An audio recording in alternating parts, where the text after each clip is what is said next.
Este es el módulo sexto del curso y lleva como título Penas y medidas de seguridad.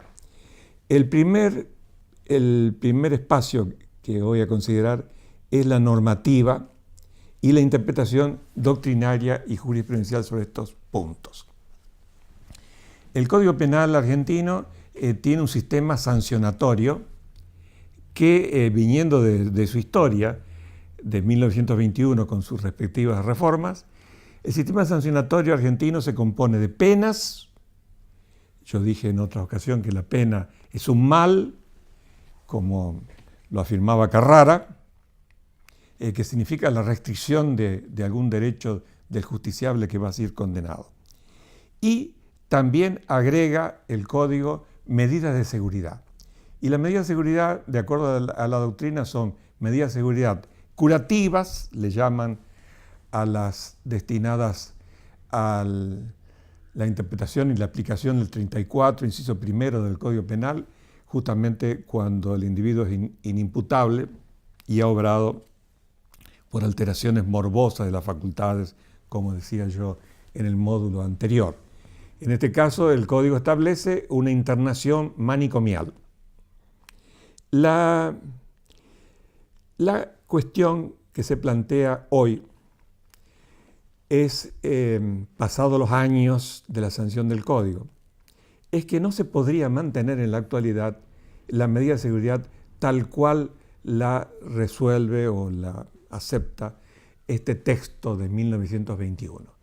Porque la medida de seguridad se llama así, primero medida porque no encontraron otro nombre más apropiado para generalizar, y de seguridad porque se trata de la seguridad de la sociedad. El Código dice que se dañe a sí mismo o a los demás, dice cuando permite que termine la internación manicomial, pero en realidad la seguridad de que se habla y que se piensa es la seguridad de la sociedad. Entonces, es muy, primero, desactualizado y posiblemente inconstitucional, llegado el caso de una interpretación extrema, que la medida de seguridad se prolongue indefinidamente, porque no tendría relación con el hecho acontecido. O sea, podría ser en el extremo que una persona que ha sustraído un objeto en un supermercado y se le encuentre que efectivamente padece de alguna alteración morbosa de sus facultades, se pueda pasar la vida internado en un manicomio si los peritos y en definitiva la justicia estima que todavía no ha desaparecido las condiciones que lo hiciesen peligroso. Quiere decir que es muy probable que en una reforma del Código Penal se establezca alguna posibilidad estrictamente reglamentada por la ley para que las medidas de seguridad también tengan una terminación en el tiempo. Funciona también esta objeción que estoy haciendo con las medidas de seguridad eliminatorias que, de acuerdo a la doctrina, son aquellas medidas que afectan a los multireincidentes. Y por último, las medidas de seguridad también pueden ser educativas, aplicables a los menores que han cometido un hecho ilícito.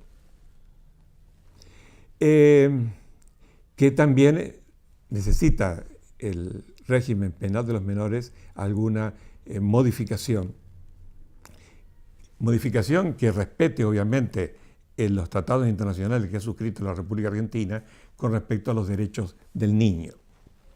Que no me voy a referir a ello porque también es suficientemente conocido en el ámbito judicial.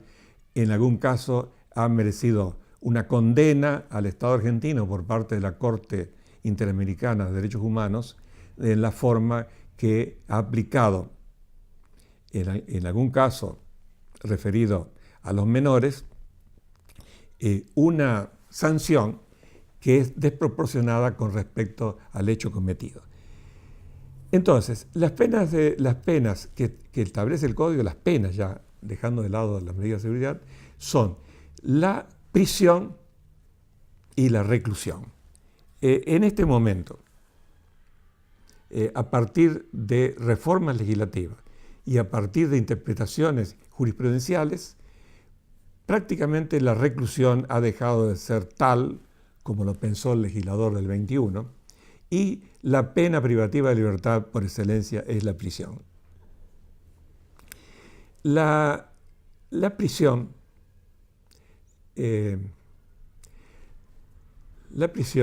como su nombre le indica, significa la restricción de la libertad ambulatoria. Y es la pena por excelencia que utiliza el Código Penal.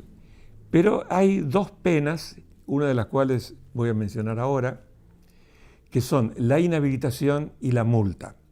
Y la inhabilitación tiene un significado importante porque lo que propende esta pena es que no pueda ejercerse la actividad por parte del individuo que ha sido condenado justamente porque ha hecho mal uso de la posibilidad de ejercer su cargo, en su caso, su cargo público, o ejercer su actividad reglada. Pensemos en funcionarios públicos y pensemos en profesiones regladas como la profesión del médico. Y me permito puntualizar el tema de reglada, porque si no estuviese reglada la actividad, no podría aplicarse la pena de inhabilitación. Recuerdo un caso en que un tribunal aplicó la pena de inhabilitación a un periodista. Y era incorrecta porque la actividad del periodista, digamos, de los medios escritos, no está reglada por la ley. La actividad de los medios, del periodista en los medios audiovisuales sí. Entonces podría ser que a un periodista o alguien que publica en los diarios impresos se le aplicase una pena de inhabilitación. No, sería incorrecto. Tendría que estar reglada la actividad para que pueda aplicarse esta pena. Quiero referirme también a las sanciones alternativas. El Código Penal,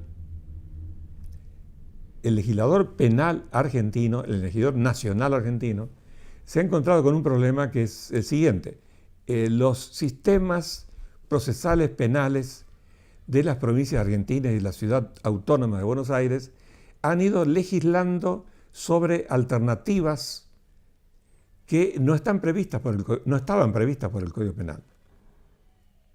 Para superar esa diferencia, porque no podría ser que hubiese esta discordancia, el legislador penal se vio en la necesidad de mencionar las posibilidades que dan los códigos procesales penales de las jurisdicciones autónomas para también aceptar esta posibilidad. No sé, es muy difícil prevenir o pensar en si existe realmente alguna solución constitucional para esta discordancia.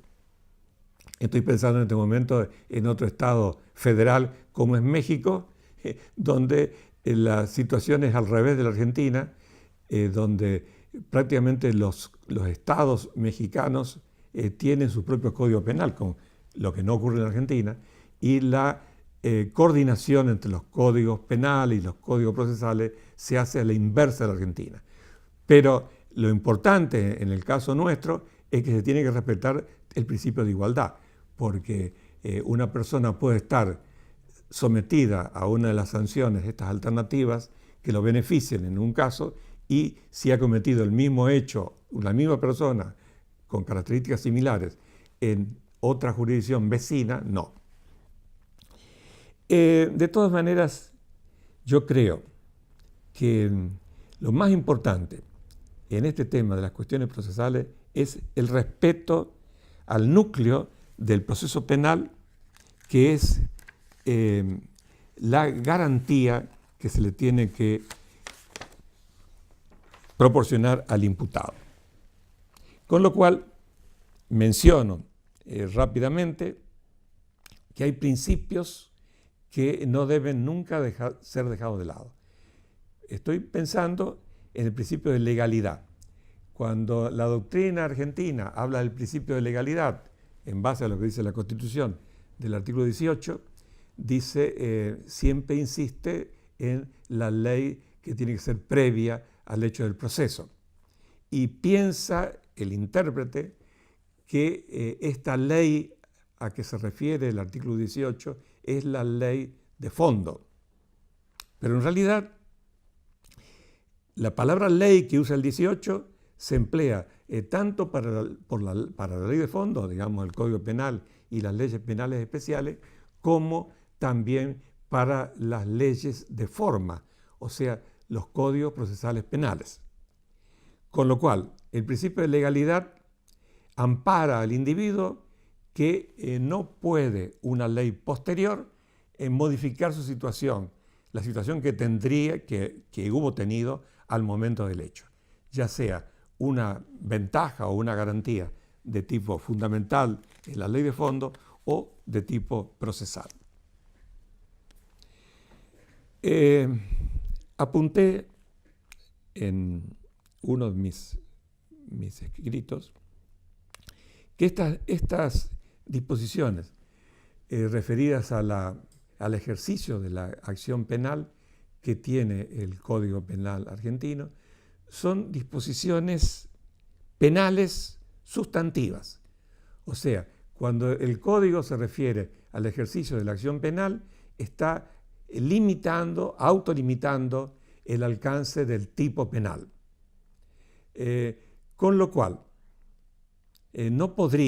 no debería constitucionalmente la legislación procesal alterar lo que dice el Código Penal en este sentido. Por último, me quiero referir a dos temas que son fundamentales en este punto. Primero, a la proporcionalidad y la duración del proceso. En la duración del proceso,